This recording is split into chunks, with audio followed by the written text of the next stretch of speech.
Nossa quarta aulinha de hoje, tá? É a respeito de uma das primeiras grandezas para matematização dos processos térmicos. É chamado calor específico e simbolizado pela letra C minúscula.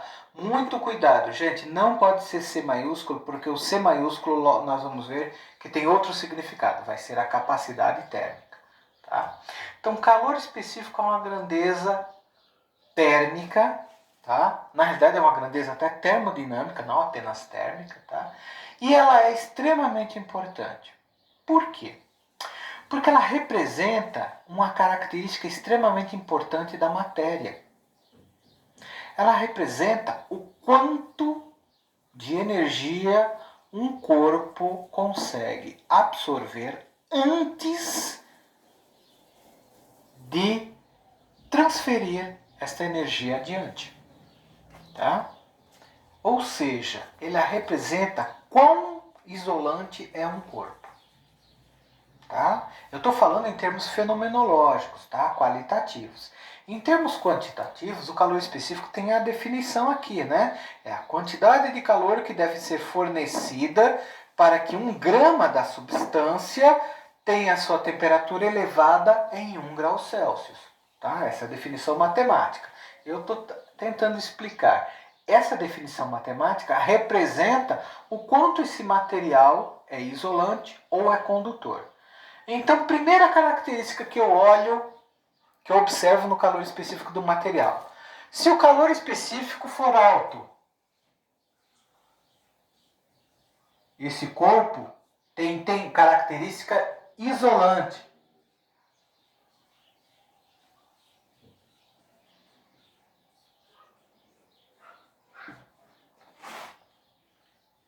Isolante. Se o calor específico for baixo, esse corpo tem característica condutora.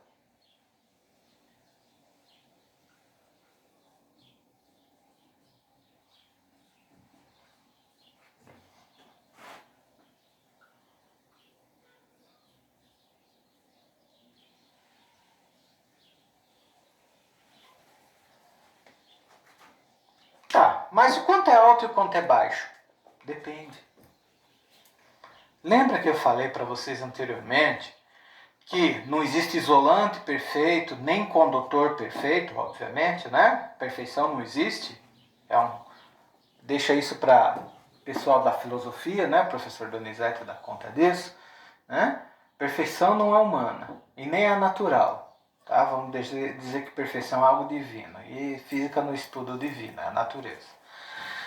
Então, para eu saber se um calor específico está alto ou baixo, eu tenho que compará-lo. Tá? Eu pego um material e digo, ele tem calor específico 0,85. É isolante ou é condutor? Depende. Em relação ao que? Então eu tenho que ter o padrão de referência, tá? Então quando eu digo que o material é isolante ou o material é condutor, eu sempre tenho que comparar um corpo em relação a um outro, tá? Quando eu digo que o dia está quente ou o dia está frio, eu tenho que usar uma referência. Qual é a referência? O que a média da população costuma considerar como sendo uma temperatura ambiente alta ou uma temperatura ambiente baixa. No calor específico é a mesma coisa. Se eu te dou só o calor específico de um material, eu não posso afirmar se ele é condutor ou se ele é isolante. Mas quando eu comparo isso com um padrão de referência, por exemplo, a água é um dos padrões de referência utilizados, aí eu consigo dizer. Tá?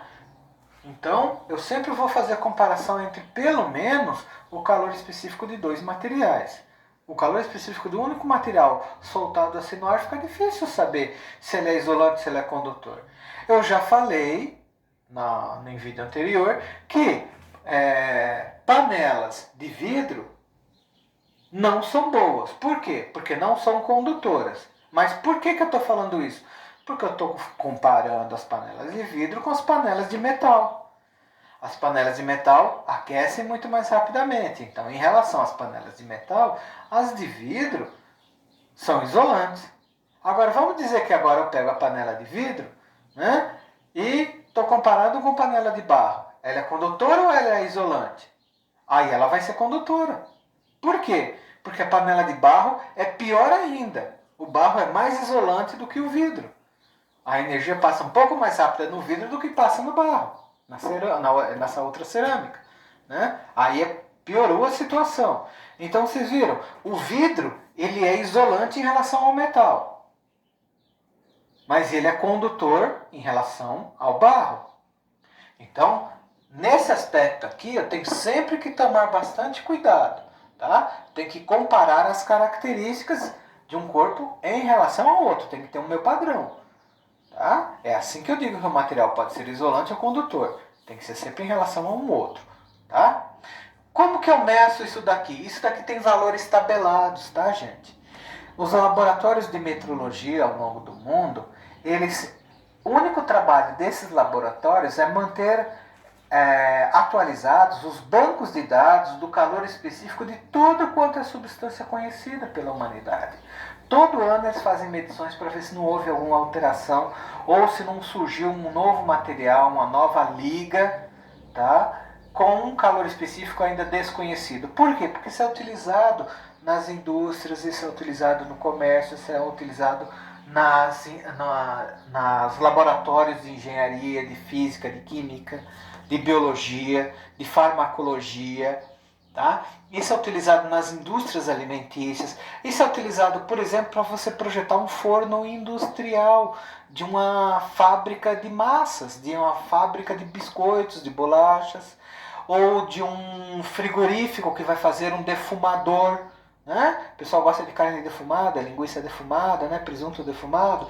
Então, para fazer o defumador, que é um forno especial, uma máquina térmica, o calor específico entra na formulação de quanto de energia você vai precisar calibrar lá dentro para você ter aquele processo térmico da defumação, porque senão o material pode ficar cru, ou pode ficar cozido demais, pode queimar, pode estragar. Então é uma medida importante.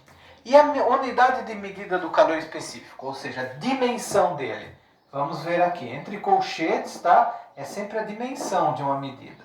Tá bom? A dimensão do calor específico é a caloria, que eu abrevio por cal, dividido pela unidade de massa, que é grama, vezes o grau Celsius.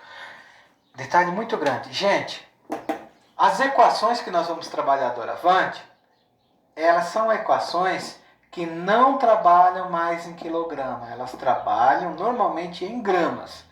Existem tabelas também montadas para quilogramas. Lembra no primeiro ano, quando a gente fala do Sistema Internacional de Unidades, que a unidade de massa é o quilograma? Então, nessa parte do nosso estudo, nós vamos trabalhar com a massa em gramas e não em quilogramas. Então, se apresentar-se uma situação, um problema, uma situação para ser resolvida, que a massa esteja em quilogramas, nós teremos, ou toneladas, sei lá, nós teremos que fazer a conversão para gramas, senão nós vamos ter valores incorretos nos nossos cálculos e nos nossos resultados. Tá? Isso é absolutamente essencial, absolutamente importante. Continuando, aqui nesse mesmo resumo 3 que você já tem, tá? Nós temos uma tabela com o calor específico de alguns materiais aqui. Tá? Então vocês podem ver que tem calor específico para muita coisa.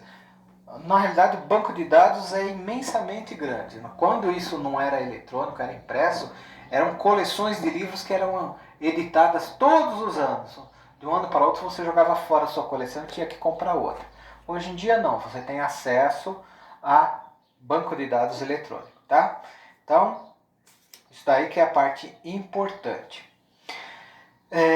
No nosso próximo vídeo, nós vamos ver uma implicação para fenômenos climáticos desse calor específico. Esse carinha aqui é o responsável pelo fenômeno da produção de ventos no nosso planeta, por exemplo. Ou também a produção de correntes marítimas, de correntes oceânicas. Ou seja, esse carinha aqui determina o clima do planeta.